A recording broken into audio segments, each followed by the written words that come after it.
Hi guys, welcome down to the next video. Today we're at Elton Furze Golf Course and it's all about teaching ourselves to get better.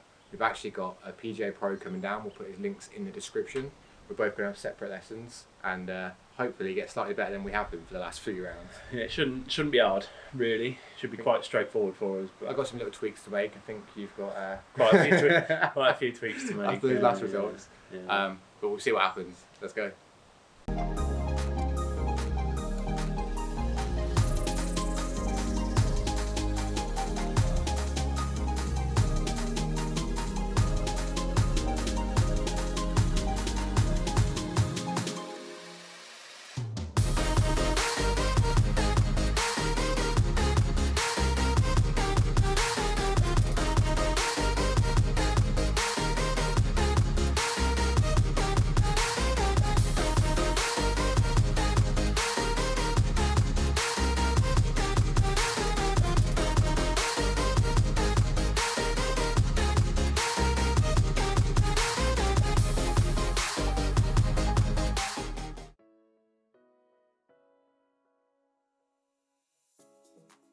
Somewhere.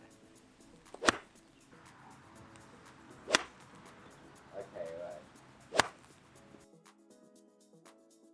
We're going for this ball, which is apparently a football right now. Yep.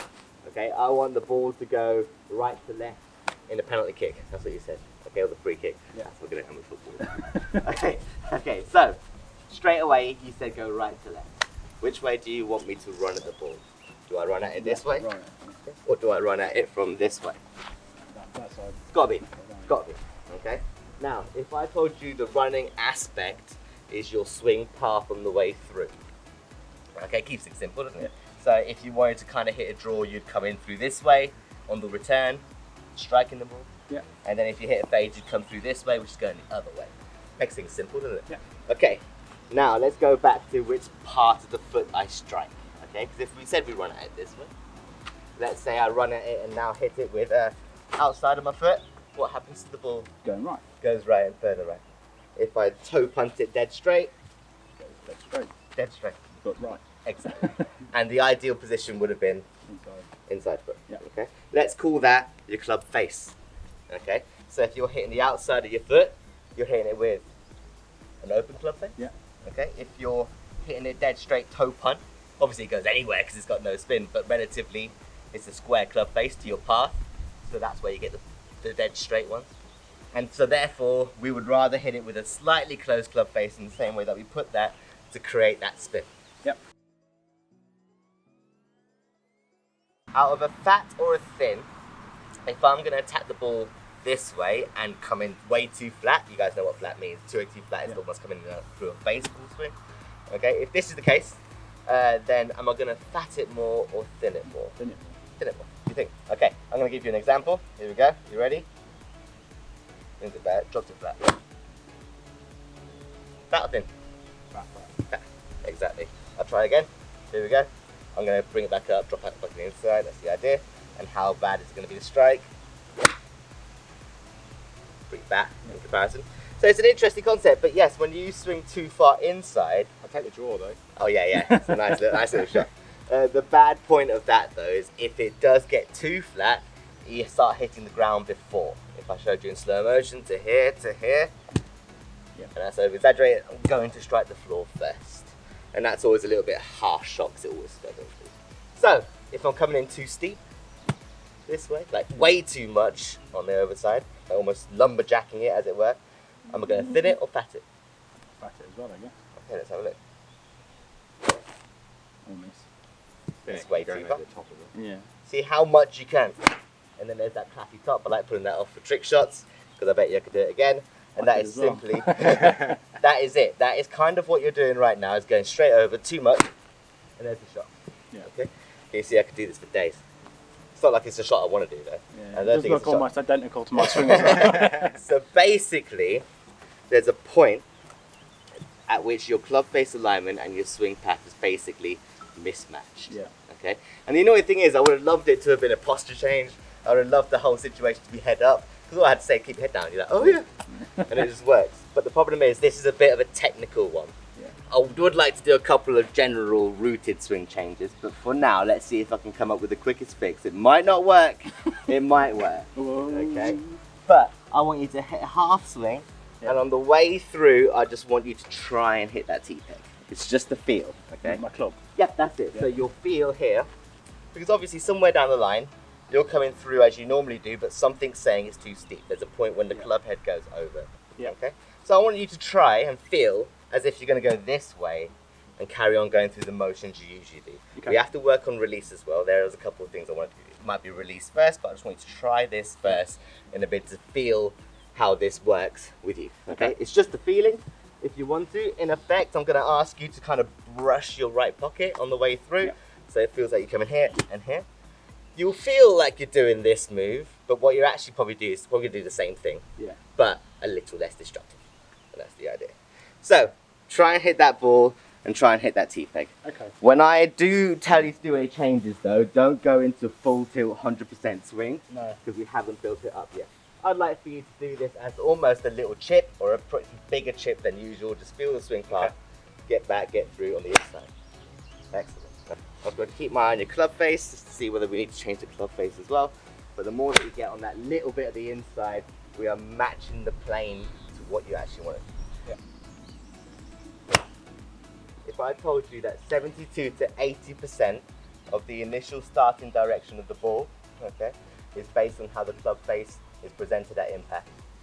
If you were in the clubhouse and I came to you and I said, I've had an absolute mare, I'm hitting it left and further left, you instantly now think, well, your club face must have been close. Yeah. And if I came to you and said, oh, I'm hitting it right and further right, then instantly you know that your club face is open. Donovan loves this. I think I've told Donovan this about 1,000 times, okay, during lessons and in the past. But the good thing about this is it shows you and gives you an idea when you're on the course and I'm not there as to what's happened. Yeah. I'd almost like for you though, because we've noticed that it is a centeredness of strike issue. Okay, there is a bit of a swing plane club face mismatch, which is why you're hitting it bad.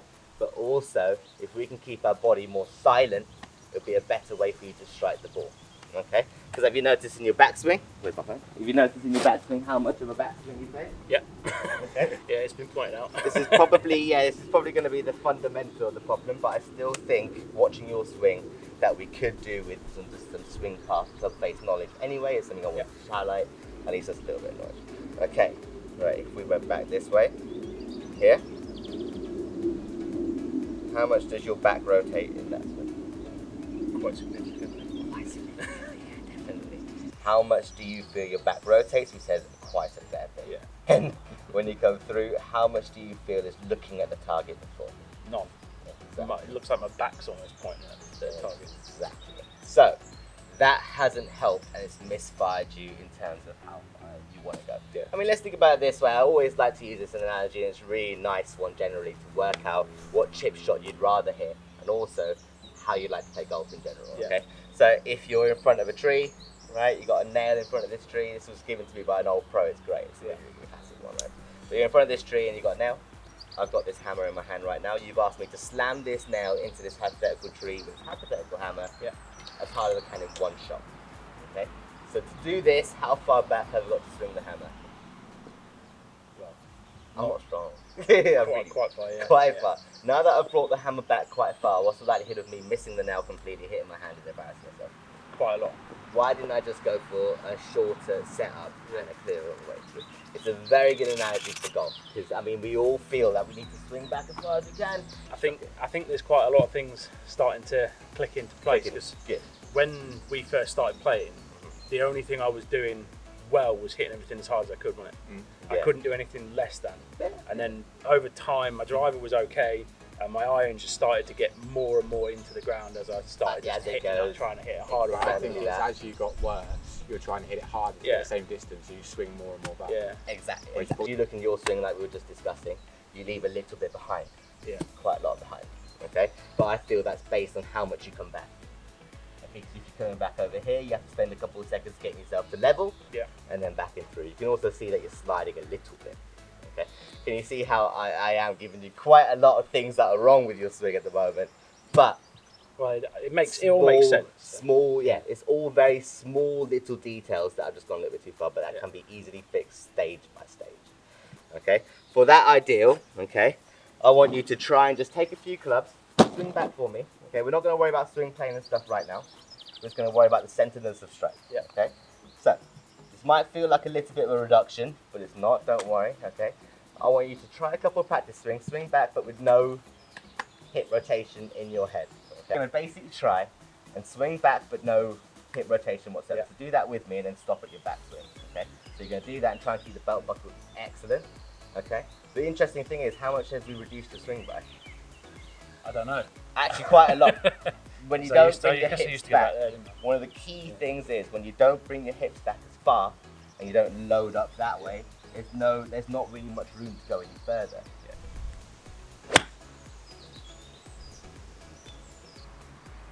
Way more control over the ball. Okay, so you're not using your back anymore. That was actually called reverse spine angle, but it wasn't as bad as I've seen it. But that was enough. So you went back, through, back, and then back. And you see how my spine is sort of leaked out this way. That means you're spending a fraction of the time straightening your back. You're spending another time trying to get yourself normal, and all of a sudden you hit the ball. Yeah. And then you flip. Well, not hit the ball. No, not hit the ball, definitely. Yeah. But that is key. Okay, if you can quiet your hips, that helps you out the most.